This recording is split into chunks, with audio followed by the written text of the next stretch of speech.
Did you know that a lot of the books that we grew up reading were predicated off tragedies? Children's books. Take the story of Peter Pan, for example. Peter Pan was created by a Scottish novelist, a guy who went by the name of J.M. Barrie. J.M. Barrie created the character of Peter Pan.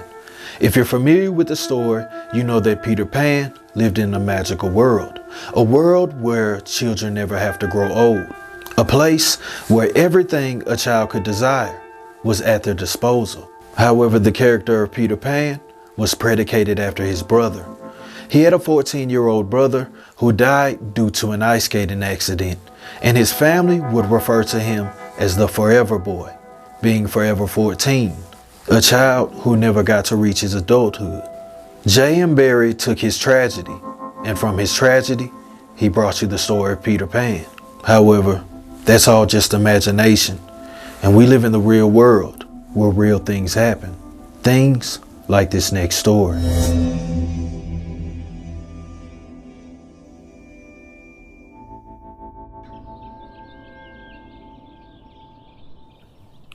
June 22nd, 2004. The world would make way for Shavon Randall. Shavon was described as cheery. She was athletic. And even at a young age, she was focused. She knew where she was headed in life, and she even had a few goals. In the year of 2017, Shavon Randall would be staying in Lancaster, Texas. She would live here with her mother. She stayed there with a couple of her other siblings, some cousins, and they were one big happy family under this roof. June 28th, 2017. It's a typical summer day for Shavon Randall. I would imagine that she was doing the normal things, watching TV, probably on her cell phone, just ordinary life things. But on this day, things would change. In fact, things would take a drastic turn. It would be on this summer day at around 11 a.m. that Shavon Randall would go missing from that home, and no one could seem to find her.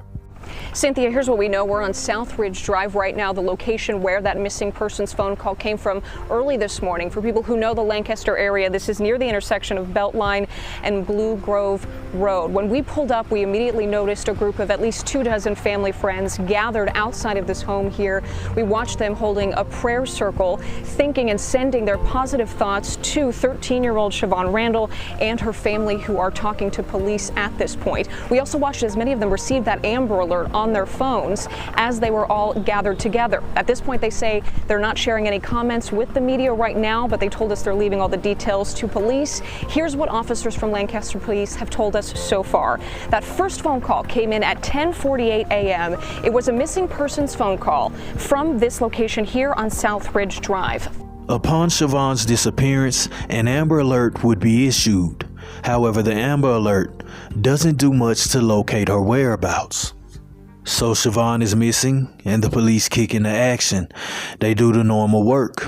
They go door to door, talk to friends, family, associates.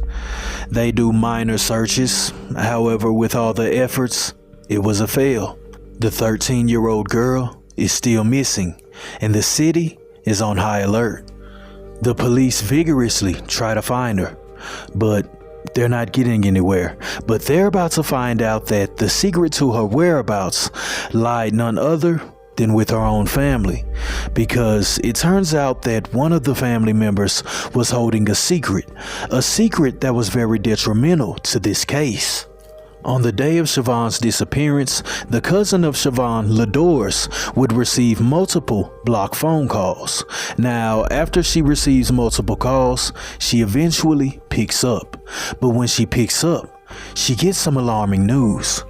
When she answers the phone call, it's a male on the other end of the line, and he says that they have Shavon and some items were stolen from them, and they want them returned. And if they aren't returned, you know what they're gonna do. Now at this point, this raises the question, why did Ladors receive the phone call? Well, Ladors received this phone call because she was dating a man in which she had 3 children with him. The name of this guy is Kendall Perkins. Kendall Perkins has a reputation for committing robbery and things of that nature.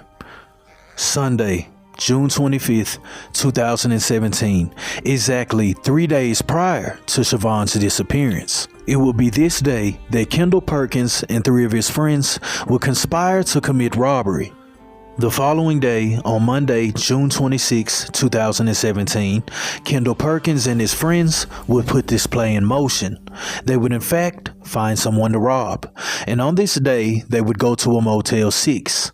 They would go to a motel room, and inside of this room lied a woman who goes by the name of LaPortia Polly. So Kendall Perkins knocks on the door, and then when she answers, he commits the robbery, and he takes over $100,000 worth of drugs and money.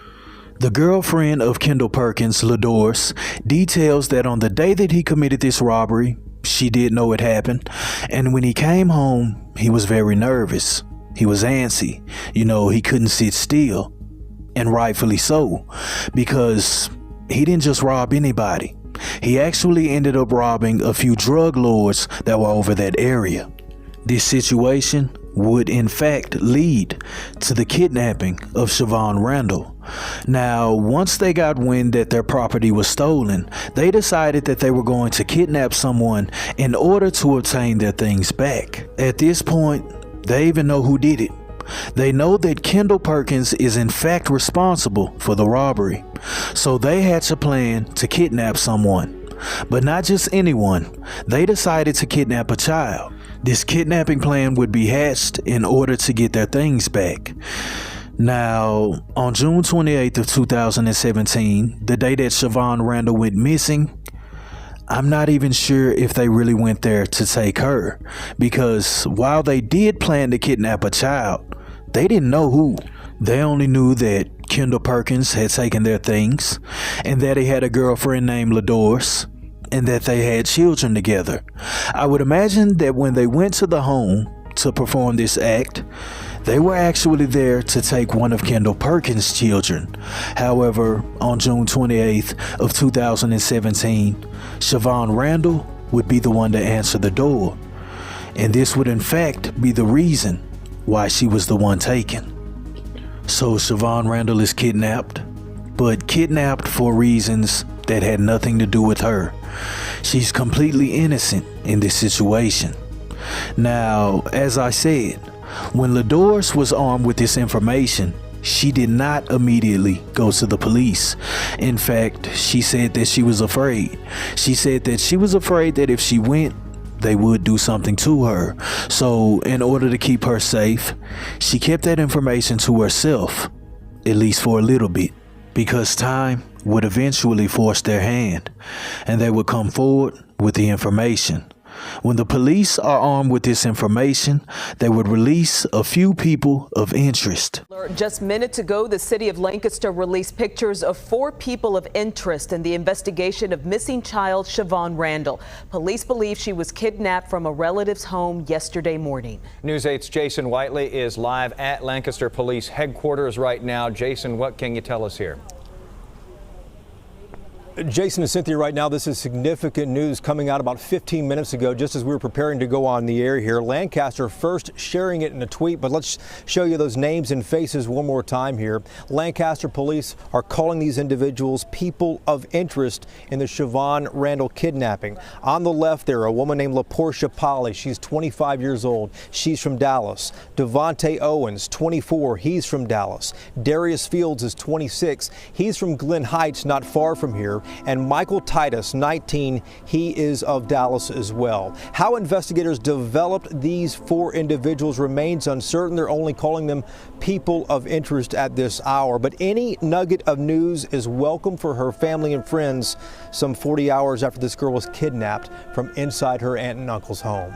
Armed with new details, the police would decide to hit the streets, and they would begin to round up the people of interest. The police now have people of interest, but they still don't have Shavon. She's still missing, and the family at this point is frantic, and they just want to return home. And on July 2nd of 2017, one of the people of interest would break. Desmond Jones would give up a location. This location would be an abandoned home located in the Oak Cliff area of Dallas, Texas. But when they got to the abandoned home, the authorities would get more than they bargained for. The police would not only recover the body of Shavon Randall, but they would also recover the body of the last person of interest who hadn't been taken into custody yet. Alongside of Shavon Randall, they would find the body of 19-year-old Michael Titus. At this house where both the bodies were found, people have been leaving a variety of items as this memorial has grown throughout the afternoon. FBI and investigators spent most of the morning and the afternoon at this home on Keast near the intersection of Sunnyvale, this abandoned home where they found both bodies. They came out here just before midnight on Saturday on specific information we don't know exactly from whom, and located both these bodies. An autopsy would be conducted on the body of Shavon Randall. And after the autopsy was conducted, it would be concluded that she was shot 4 times. It's a tragic story. It's all around sad. When it comes to Michael Titus, there are a lot of rumors that he had a hand in setting this up. You know, I don't know the validity to those rumors. I don't know if they're true or not. But I can say that he was found alongside of her. He lost his life too. So obviously, he's a victim. Let me be the one to tell y'all the truth. My baby was tortured. So any other thing that anybody else has to say, know that his mama let y'all know what happened with my baby. And I'm upset about that. I am. You know, I think one of the things that really rattled me in this case is that as I began to study this case and begin to research and deep dive into things, I found a post by Michael Titus himself. He had actually posted to his Instagram, basically saying that he had got hit for some pounds and he knew what the fate was going to be. He had already accepted the outcome. He accepted death. The streets don't love anybody. It shows no loyalty to no one. You know, this is all around a sad situation. You know, wrong decisions were made. The suspects in this case have stood trial and they have received their sentences. The sentences were handed down and these were the years given. Darius Fields would receive 55 years. Laquan Wilkerson would receive 40 years. Devontae Owens would receive 30 years. And Desmond Jones would receive 99. You know, for Shavon Randall to have to lose her life behind foolishness, she had nothing to do with any of this at all. You know, the only thing she was guilty of was answering the door that day. When you think about these situations and the things that's going on in the world, the imagination land of Neverland doesn't sound too bad, does it?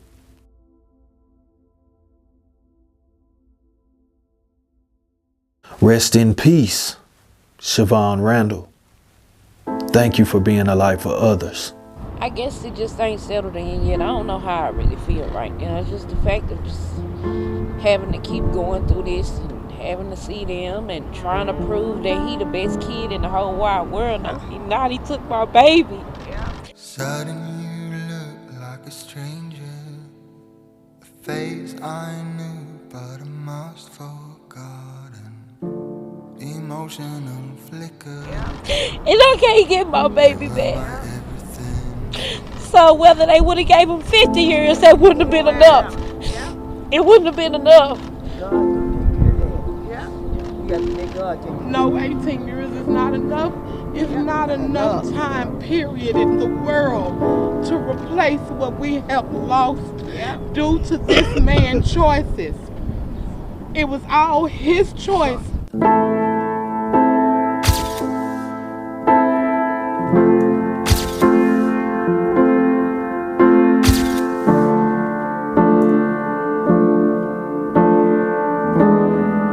We have to live day for day with memories only because of his actions.